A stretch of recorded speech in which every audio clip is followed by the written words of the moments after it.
Asians are just family oriented. We are community oriented. We want and we desire and we work in maintaining relationships between neighbors, with our neighbors, with our family members, with our friends, with our relatives. Listen, your mother and I didn't tell you this, but it's time you find out, okay? You're ugly. It's my fault, I take responsibility, my apology, so go apply to law school. Hi, and welcome back to an episode of Not Life as We Know It. I'm your host, William Chow, and in today's episode, I'm going to do a sort of an offshoot episode just to kind of clear up some definitions before I continue on with more discussion about immigration and the whole concept of passport bros. And in today's episode, I'm going to have to go over the concept of the family unit and concept of how we view our children's future. I'm going to find it necessary to cover these particular topics before I go onwards to strategies and that kind of stuff that we look at when we're looking at the difference between doing immigration method as opposed to immigrating overseas. So it's two different sort of things that you have to look at, and it's one of the things that you have to look at is the concept of how important your family unit is and the support that gives, and of course the other thing you want to check in is when you're developing your life, what kind of life would you like your children to have, or have all the opportunities to indulge in, where you yourself couldn't do things like that, or were unable to, had to go through all the extra struggles so you don't want to impart that onto your children. So without further delay, let's begin. Many Asians are just family oriented. We are community oriented. We want and we desire and we work in maintaining relationships between neighbors, with our neighbors, with our family members, with our friends, with our relatives. And we don't necessarily buy into the idea of absolute independence. For us, independence and maturity is a long-term process rather than a line that you cross. So to be more concrete for Westerners, as soon as you reach 18, you're expected to move out of your parents' house and just live independently. Basically live outside of your parents' control or your parents' house. But to Asians, it's not an age that will dictate whether you're mature enough or not. It's just a gradual, most likely slow process.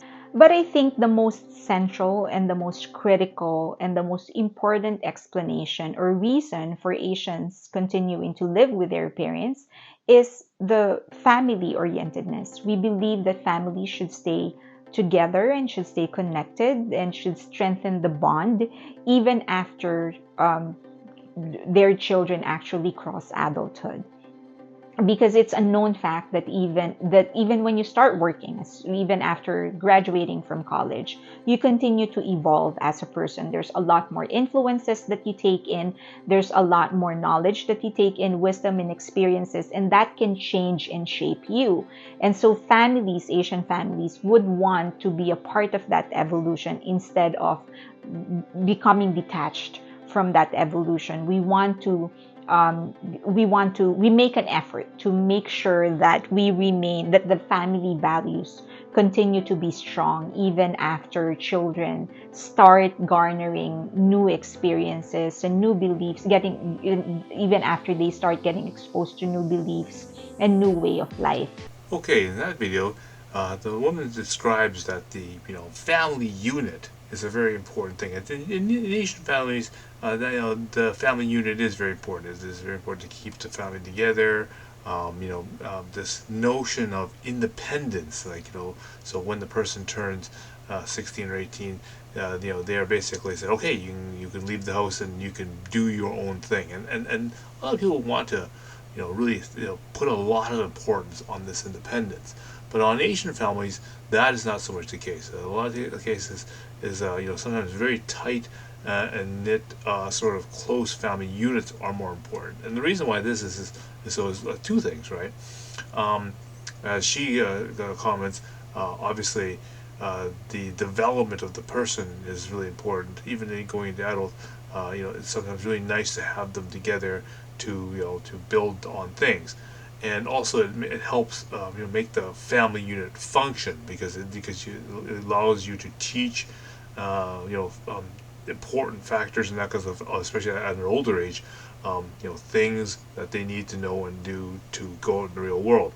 Um, the best way I sort of explain this, this sort of teaching and independence sort of thing is basically you want your children to be able to do the same tasks they would independently, but also know how it functions in a family sort of environment. Okay, but still remain in the family environment, right? While you're doing the teaching, right? Because obviously, if you do it independently, it's hard to teach, right? When they're independent, right? So, the best example I usually use this is working at for example, a restaurant like a Starbucks or something. Okay, um, when the Starbucks hires the employees, right? They're not necessarily gender specific, nor are they, you know, role specific, right? So no one employee is hired to do one particular job, for example, like cleaning the washrooms or something, for example.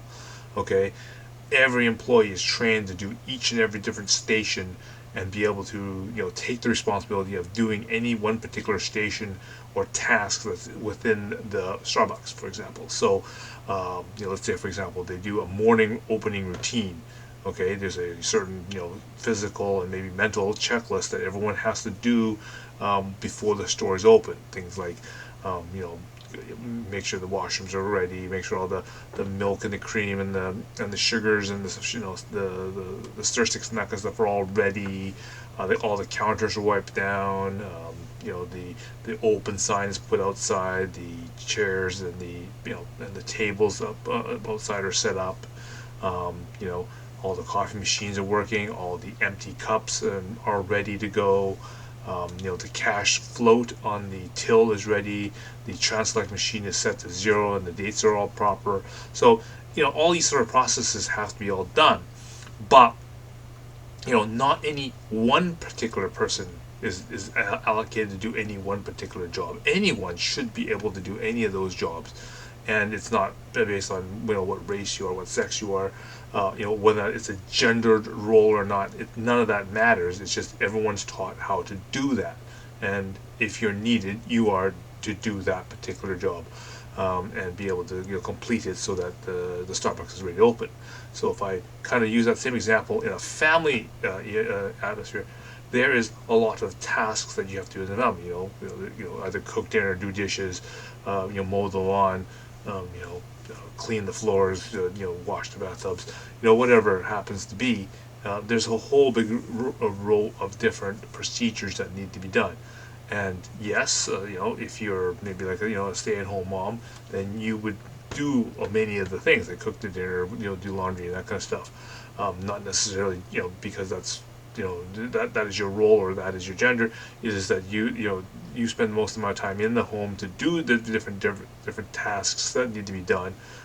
So most of the jobs will complete it that way. Sure, some of the harder tasks and some of the tasks get left over. Can be done by the man, like mow the lawn or clean the drain pipes in the kitchen and the bathroom. Things like that. Sure, okay. But also as well, the younger kids and that kind of stuff can also do the same thing. I mean, that's even though my son's 13, he's already being taught how to cook his own dinner, go shopping and buy his own food. That he knows that he's going to have to prepare his own food sometimes. Things like learn how to do laundry. At least select what type of laundry kind of stuff, how much to use. Packing lunches and that kind of stuff.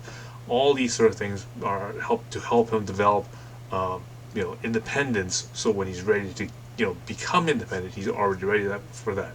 And in addition to just household things, teaching proper usage of money, what the value of money is, saving, allocation, things like that, including as well as time, basically building schedules, figuring out what times you're going to use for study, sleep, and dinners and whatnot. It's all part of management skills, financial skills, as well as independence in terms of and future family skills, so that this can be passed on as time goes on, right? And again, this is sort of one of the things that's sort of very valued in the Asian systems. Listen, your mother and I didn't tell you this, but it's time you find out, okay? You're ugly. It's my fault, I take responsibility, my apology, so go apply to law school. What do you mean? Oh, before you were born, your mother and I spun a wheel to decide your career. Look, you are going to be a lawyer. No, I want to be an actor. What the hell you say? You know what I tell all aspiring actors? Binti matcha with 2-pump classic syrup, please. Do you see failure on this wheel? Huh? Do you see McChicken sandwich with no lettuce, please? I swam all the way from China for you to be a disappointment. Where's your receipt? I return you. Here, I got you a gift. It's a mirror. So you can see how dumb you look. Also, I'm selling your bed. What? So you can get used to unemployment. Hey, for dinner, you're getting Panda Express. 98% of actors can't make minimum wage. Why you think you're special? I'll just work really hard. Especially stupid. One of the things that Asian parents really concentrate on is basically education, because they want their kids to grow up having a better life than they did. So they want them to send them to school, make sure that they, become the doctors, the lawyers, the engineers, the, computer scientists, and all this other, better jobs than the manual labor jobs, like their parents had to go through. So, for example, my parents had to come here. They, didn't understand English very well, but they managed to work into the, working in a restaurant, starting at the very lowest level as a dishwasher, and moving up to line clerk, and then for eventually, actually owning the restaurant and working on from that way. Very, very hard work, very, very long hours, and but they wanted to make sure that I could at least, go to university and get an education and get something, that wasn't as hard. Now, I went and got into computer sciences at a really awkward point, but still, I was able to, open up my own anime store and basically do that for a very long time. And now I'm basically working in retail, doing hardware and that kind of stuff as well. So, definitely easier than working, as a line cook inside a restaurant. But my goal, of course, is to make sure that my kids, grow up and become, the engineers, the technicians, and that kind of stuff, so that they don't have to do the same thing I had to do. And so that's one of the sort of important things to think about when you're raising the kids. And this is going to become important when you decide, well, where do you want the kid to get educated in? And that will be, covered in my next episode. Honey, come down now. You don't believe what Steven said. He said we got B in math. Also, forget he's Asian. Uncle Roger. You don't believe what Steven said. He said he's no good at math. I don't get it. I can't just activate Asian power. It doesn't work like that. Because you're stupid. I'm not good at math. What can I do? 10x squared plus 2x equal 9. Solve for x. So you move x to the other side and you okay, you order 10 bowls of rice squared plus 2 bowls. You have 9 left over. How much rice did you eat? 17.5 bowls. Why are you asking me that? 5x squared plus 9x equals 7. Solve x. The formula, right? You use minus... Okay, 5 friends, 1 bubble tea squared, 9 friends, 1 bubble tea. 1 left over for yourself. How many you buy? 11 bubble teas for $65.33 here at VV's. But if you go to the city, you'll have to add 3% value added tax. That'll bring up to $69.90. Oh my god! I could have done this all this time! What the fuck am I studying for then? I told you that. Stupid. Okay, Steven. Mom and Dad tell you something. It's time you find out. Okay. You're Asian. Okay, now you know. Go play the piano. Oh yeah, hold on, let me just activate my Asian power again. Press 1 key. Look, you can press 1, you can press 20. Same thing there. That doesn't make any sense. I can't just... How do I know what notes to press, when to press, or how long to press it?